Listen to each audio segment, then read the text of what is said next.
بعض آدمی کسی کے ہاں دعوت میں چلا جائے تو ڈونگوں میں دھوئے نکال دیتا.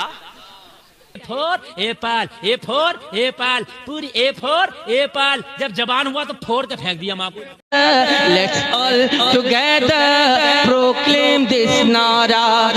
I love you آقا. وہابیوں کو پھوڑ دو کہ مار کے دھسوڑ دو کہ گردنیں مروڑ دو. اسد اقبال ہیں، مفتی گلفام ہیں، سید مقیم الرحمان ہیں، ہلچل سوانی اور دلور شاہی جیسے کئی خطبہ اور شعراء آج کے دور میں ایسے ہیں جنہوں نے ممبر رسول کی عزت و ناموس کو پامال کر کے رکھا ہے. یہ ممبر رسول کا ادب نہیں کر رہے، یہ سرکار کے ممبروں کی عزت نہیں کر رہے. بحیثیت عالم و مفتی ہونے کے ان کو تو یہ چاہیے تھا کہ یہ لوگوں کی اصلاح کرتے، ان کو بتاتے کہ محفل پاک رسول کے آداب کیا ہیں، یہاں بیٹھنا کیسے ہے، یہاں ٹوپی لگا کر کے آنا ہے کہ نہیں آنا ہے، یہاں باوضو ہو کر کے آنا ہے کہ نہیں آنا ہے. یار بحیثیت عالم ہونے کے ان کو تو عوام الناس کی اصلاح کرنی چاہیے تھی کہ محفل پاک رسول کے آداب کیا ہیں، یہاں بیٹھنا کیسے ہے. ان کی اصلاح کرنا تو درکنار، یہ خود ہی ممبروں کی عزت نہیں کر رہے ہیں، یہ خود ہی ممبروں کا آداب، جو خود ہی ممبر رسول کا ادب نہیں کر رہے ہیں. کسی کے منہ میں گٹکا ہے، کسی کے منہ میں تمباکو ہے، کسی کے منہ میں پان ہے اور نعتیں پڑھ رہے ہیں. Let's all together proclaim this nara. I love you آقا. اسد اقبال کے الفاظ سنے آپ نے، آئی لو یو آقا. مجھے بتائیے اگر کہیں جلسہ ہوتا ہے یا پھر محفل رسول ہوتی ہے تو ان جلسوں کے اندر کیا صرف مرد ہی ہوتے ہیں؟ مردوں کے علاوہ کوئی اور نہیں ہوتا ہے؟ مجھے بتائیے آپ، اگر کہیں جلسہ ہوتا ہے کہ جلسوں کے اندر صرف مرد ہی ہوتے ہیں، ان کے علاوہ کوئی اور نہیں ہوتا ہے؟ کہیں اگر جلسہ ہو یا محفل رسول ہو تو اس کے اندر بچے بھی ہوتے ہیں، وہاں ہماری اسلامی بہنیں بھی ہوتی ہیں، وہاں عورتیں بھی ہوتی ہیں، بوڑھی عورتیں بھی ہوتی ہیں، جوان بھی ہوتے ہیں، بوڑھے لوگ بھی ہوتے ہیں. جلسے کے اندر ہر طرح ہر قسم کے لوگ موجود ہوتے ہیں.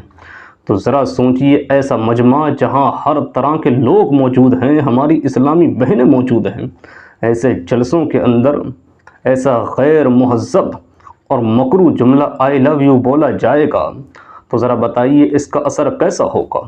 وہ ہماری اسلامی بہنیں جو جلسوں کے اندر بیٹھی ہوئی ہیں، ان کا سر شرم کے مارے جھک نہیں جائے گا، وہ شرمائیں گی نہیں. ارے یہ ہماری اسلامی بہنیں عورتیں تو گھر سے اس لیے آئی تھیں جلسوں کے اندر کہ جلسے کے اندر جا رہے ہیں، وہاں نبی کی سیرت بیان ہوگی، ہمارے اندر جو بھی کمیاں ہیں ان کو پورا کریں گے، وہاں دین کی باتیں ہوں گی، اسلام کی باتیں ہوں گی، نعتوں کے ذریعے ہمارے دلوں کے اندر نبی کا عشق پیدا کیا جائے گا. اگر ان کو پہلے ہی سے معلوم ہوتا کہ جلسوں کے اندر اس طرح کے مکروہ اور غیر مہذب الفاظ کا استعمال ہوگا، یہ نہیں آتی. مجھے بتائیے نعت رسول کا مقصد و مقصود کیا ہوتا ہے؟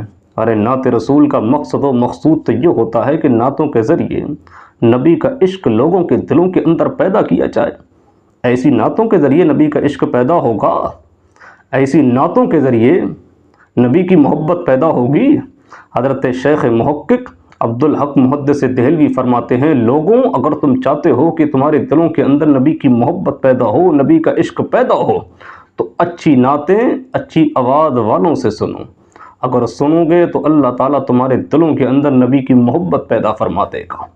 اب ایک سوال اٹھتا ہے، دلوں کے اندر محبت رسول پیدا کرنے کے لیے نعتیں ہونی کیسی چاہیے؟ میں آپ کو بتاتا ہوں کہ آج کے دور میں نعتیں ہونی کیسی چاہیے، جلسوں اور محفلوں کے اندر کیسی نعت پڑھنی چاہیے. سرکار کی بارگاہ کے ایک شاعر ہیں جن کا نام حضرت حسان ابن ثابت ہے.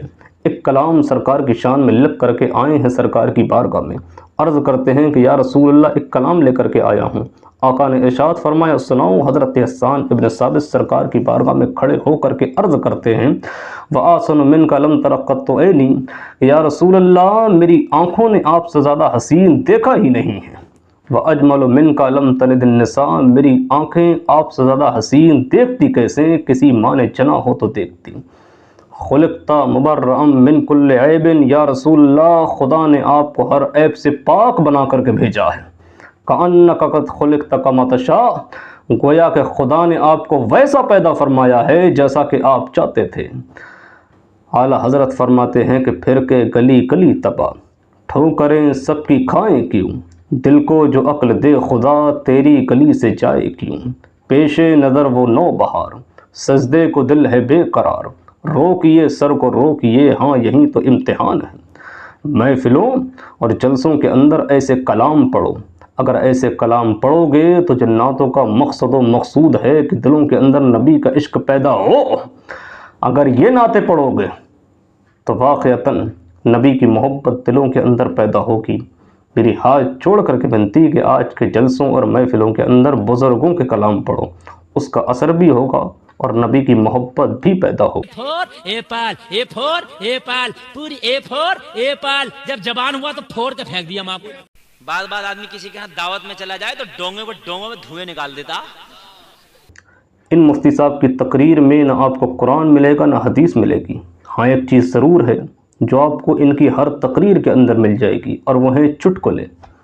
میں چیلنج کر کے بولتا ہوں، اوپن چیلنج ہے ان تمام لوگوں سے جو بھی ان کے فالوور ہیں، ان سے محبت کرنے والے ہیں، یا پھر یہ بذات خود ہی کیوں نہ ہوں، پورے یوٹیوب سے ایک تقریر ان کی لا کر کے مجھے ایسی دکھا دو جس میں انہوں نے مکمل بیان قرآن و حدیث کی روشنی میں کیا ہو، نہیں ملے گا، اور ہرگز نہیں ملے گا۔ آپ ڈھونڈتے ڈھونڈتے تلاش کرتے کرتے تھک جاؤ گے، چٹکلوں کے علاوہ اور کچھ ملنے والا نہیں ہے، کچھ ہاتھ لگنے والا نہیں ہے۔ ہم بارہا سنتے ہیں کہ فلاں سنی وہابی ہو گیا، فلاں سنی دیوبندی ہو گیا، فلاں سنی شیعہ ہو گیا۔ میں نے بہت کم سنا ہے، بہت کم سنتا ہوں کہ فلاں دیوبندی سنی ہو گیا ہو یا فلاں وہابی سنی ہو گیا ہو۔ میں بہت کم سنتا ہوں، جب بھی سننے میں آتا ہے تو سنی وہابی ہو گیا، سنی دیوبندی ہو گیا، سنی شیعہ ہو گیا۔ آخر وجہ کیا ہے میرے عزیز؟ بہت ساری وجوہات میں سے ایک وجہ یہ بھی ہے، تم بھی جانتے ہو، پورا زمانہ جانتا ہے کہ ایک وجہ یہ بھی ہے کہ ہمارے یہاں کے بیانات اور تقریریں آج کے دور میں بالکل مذاق بن کر کے رہ گئی ہیں۔ روایتوں میں آتا ہے کہ جب سرکار غوث اعظم رضی اللہ تعالیٰ عنہ تقریر کیا کرتے تھے تو بعد محفل، جب محفل ختم ہو جاتی، محفل کے اندر دیکھا جاتا تو کئی لاشیں محفل کے اندر سے اٹھائے جاتے تھے، کیونکہ غوث اعظم رضی اللہ تعالیٰ عنہ کی تقریر کے اندر ایسا اثر ہوتا، اور آپ کی تقریر کے ذریعے لوگوں کے دلوں کے اندر ایسا خوف الہی پیدا ہوتا تھا کہ لوگ ٹھور مر جایا کرتے تھے۔ اعلیٰ حضرت نے پوری زندگی اللہ کی توحید اور رسالت نبوی پر تقریر کی ہے۔ آپ کی ہر تقریر مدلل ہوا کرتی تھی، آپ کی ہر تقریر مدلل ہوا کرتی تھی، ہر جملے کے پیچھے کوئی نہ کوئی دلیل ہوا کرتی تھی۔ میں ہاتھ چھوڑ کر کے بولتا ہوں، عرض کرتا ہوں بڑی محبت کے ساتھ کہ میرے بھائیوں، جلسوں اور محفلوں کے اندر ایسی تقریر کرو جس سے لوگوں کے عقائد کی اصلاح ہو، جس سے لوگوں کے اعمال کی اصلاح ہو۔ بڑی محنت کے ساتھ جلسہ کیا جاتا ہے، اس کو ضائع مت ہونے دو، اس کو خراب مت ہونے دو۔ جو اس کا مقصد ہے اس کو پورا کرو۔ ان کا مقصد ہے کہ ہمیں اپنی اصلاح کرنی ہے، اور اصلاح تبھی ہوگی جب تقریر قرآن و حدیث کی روشنی میں کی جائے گی۔ وہابیوں کو پھوڑ دو کہ مار کے دھسوڑ دو، جہاں ملے کھکوڑ دو کہ گردنیں مروڑ دو۔ یہ ہے جناب دلبر شاہی، وہابیوں کو توڑ دو، مروڑ دو، کھکوڑ دو۔ میں پوچھتا ہوں کہ یہی اعلیٰ حضرت کی تعلیمات ہے؟ ایسے شعر پڑھ کر کے تم کیوں مسلک حق اہل سنت والجماعت کو بدنام کر رہے ہو؟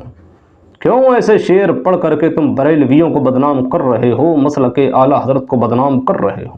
اور اگر تمہارے دلوں کی یہ خواہشیں ہیں کہ ایسے شعر پڑھیں گے مصطفیٰ خوش ہوں گے، ایسے شعر پڑھیں گے تو روح مصطفیٰ کو اطمینان و سکون پہنچے گا، ہر کس نہیں پہنچے گا۔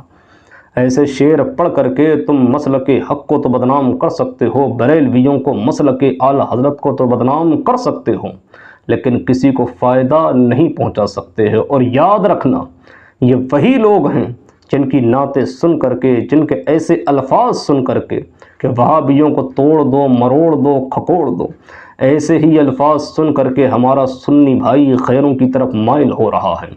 اگر تم واقعتاً چاہتے ہو کہ نبی خوش ہوں ہماری نعتوں کو سن کر کے، اگر تم واقعی چاہتے ہو کہ مصطفیٰ اپنی قبر کے اندر ہماری نعتیں سنیں اور ان کے دلوں کو اطمینان پہنچے، سکون پہنچے، تو پھر اعلیٰ حضرت کی زبان میں یوں پڑھو نا، تیرے آگے یوں ہیں دپے لچے، فصحاء عرب کے بڑے بڑے، کوئی جان منہ میں زبان ہی نہیں بلکہ جسم میں جان نہیں۔